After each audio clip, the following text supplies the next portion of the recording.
Proud of our football team, the way they continue to battle, keep improving each week. We had maybe our best game in all three phases this past weekend versus Old Dominion, even though we were missing several key starters. It's going to be a challenging week as we travel to Coastal Carolina for a Thursday night ESPN game. Another chance to put our program on the national stage, and again, just excited to play this week. David Katzenmeyer, 90.5 WASU and Appalachian Weekly News. The first half against ODU seemed to be very similar to what we've seen most of the year from the defense, but the second half, it seemed like they came out with more tenacity. What sparked that? Well, I think we came back in at halftime, made some adjustments.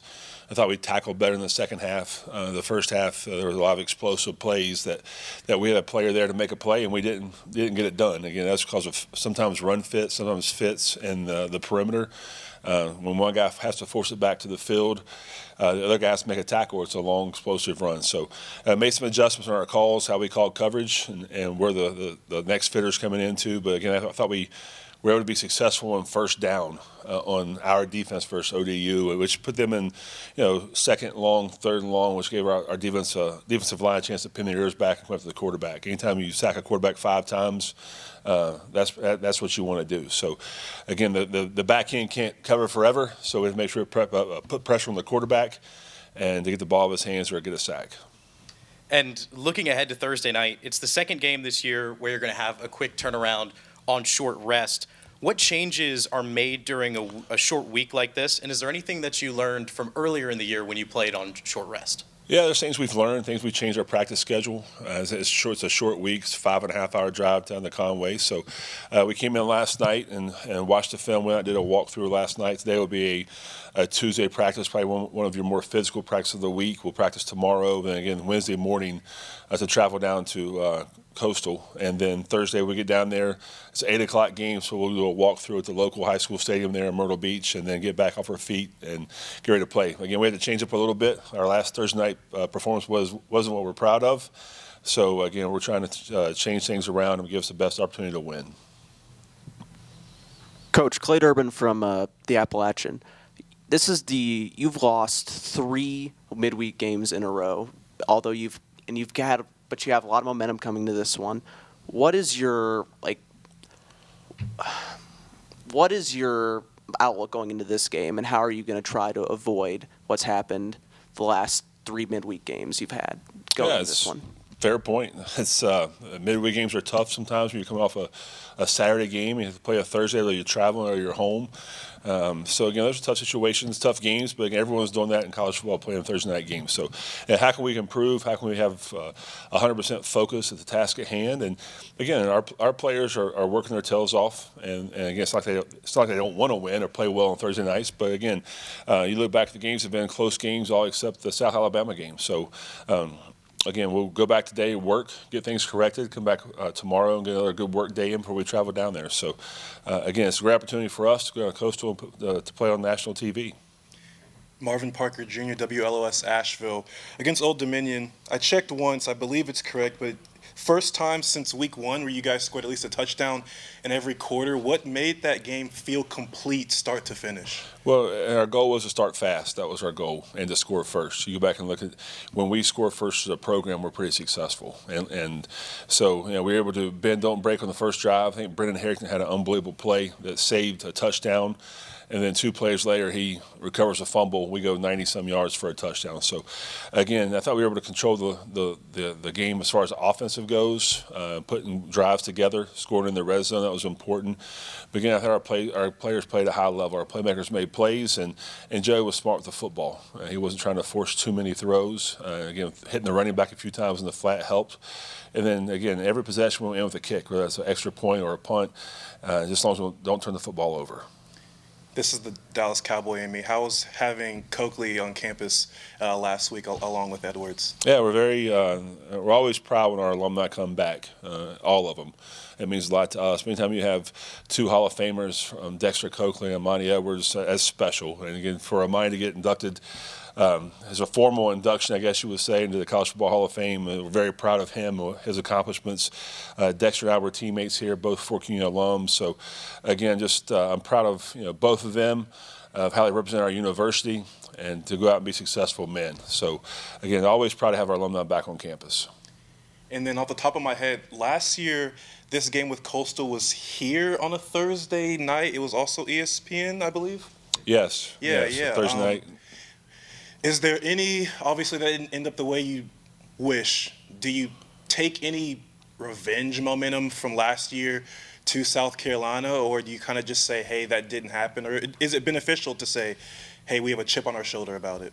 I don't think the chip on your shoulder matters in college football. You have to go out every week and play your best. We know it's going to be a hostile environment, of a great fan base, and that's what you want in these kind of games. So we'll get there and put our best performance on the field, and we have to execute at a high level. We understand that. We can't turn the football over. We have to tackle better to give ourselves a chance to win. Again, I think our special teams units have really improved the last 3 weeks. Cash McVay is really kicking the ball well. We had 0 returns on kickoffs this past week, which is a big improvement. He kicked 3 in the end zone, and we had 2 fair catches. So, again, we just got to go out and play our very best. It's going to be a tough opponent. Coach was very good at home. Coach Beck does a great job with his program. He's calling the offense now, so it's a different coordinator than we've seen the first 4 or 5 games. He called it last week versus Troy. So we're still breaking down film, getting a game plan together as we speak right now, and that'll continue over to Thursday. You kind of answered it just there, but with the final stretch of the regular season coming about where everything may still technically be on the table, but you're not necessarily in control of your own destiny, what's the message to the team of just like finishing as strong as possible? Each week is a 1-0 mentality, and that's not going to change. Even if we were undefeated, it wouldn't change. You go out and play your very best every single week, and let the cards fall they call. You have to. We put ourselves in this position. Now we have to get ourselves out of it. But again, I'm just proud of our team. They come out every day of practice. They're in the film room extra during the week. And again, I think all their hard work is starting to pay off right now. David Rogers, High Country Sports. What are your thoughts about the depth in your tight end room that was exhibited this weekend with Max and Kanan again? Yeah, it's a great question. And anytime you lose Eli Wilson, David Larkin, who's played a lot of football around here, that's always going to be tough. But the good thing is Coach Ware's played all 4 of those tight ends throughout the season. And our team meeting last Friday night, I talked to Kanan and Max in front of the team, and this is going to be your time. And they've shown that in practice. They've done well in the games. They keep improving. And, again, I think that just shows you the kind of players we have behind them. So I'm excited for them. I'm excited to watch them have some success. And, Kanan was really good in the run game. He was got some big-time third-down catches this past weekend. Max Drag did well in the run game as well, and had a big-time touchdown catch there to win the game. So just to go out there and watch them execute at a high level, do their jobs, and have success means a lot to us. Similar theme. Dalton Stroman this year is leading the receiver room in touchdowns.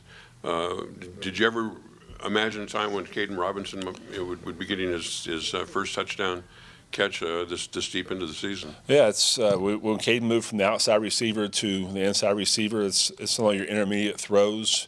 If I'm not mistaken, he's leading the conference in reception yards right now. Again, and we were giving him a hard time the last couple of weeks, but he hasn't seen the end zone. So he was fortunate enough to get a touchdown catch. Should have had 2. But it was a tough contested catch. But proud of Caden, the way he's just a workhorse, and we'll keep feeding him. Dalton Stroman is not a surprise to me. Another big kid on the outside who can go up and get the deep ball, and those 50-50 jump balls in the end zone. Again, we'll take the odds with that every single time. So just happy we have a good receiving core that Joey has multiple options to go to. And final question for me. Moving to the running back room, what's the status of Anderson Castle now, and related to that, what are other health issues around the team? Yeah, it's again, we're banged up right now, but everyone in college football is banged up. Just injury report wise, Kanye Roberts will be out this week. Michael Hughes will be out. David Larkin's out this week. Questionable as of today will be Castle, Mikael Haywood, and Eli Wilson. Again, today will be the first time we put pads on since our game, so we'll know more about that. But they're questionable right now. So we have a plan. If that doesn't work out, then we'll go a different direction. But we have plenty of players that can play that position, and we just want to make sure they're healthy because their health is first and foremost to us. Just one one or two quick opponent questions for me. You mentioned the play calling being different. Just personnel-wise, what it stands out about Coastal. Different quarterback than we've seen the last couple of years. Yeah, it's again, Coach Beck does a great job there. You know, he gets the ball to his playmakers. They're able to run the football. They have some dynamic receivers on the outside there. So you look at just looking at their stats this morning, kind of breaking it down. I think 1 in 6 plays is an explosive play, and that's a 15-yard pass or a 10-yard run. So they have some explosive players. They can push the ball down the field.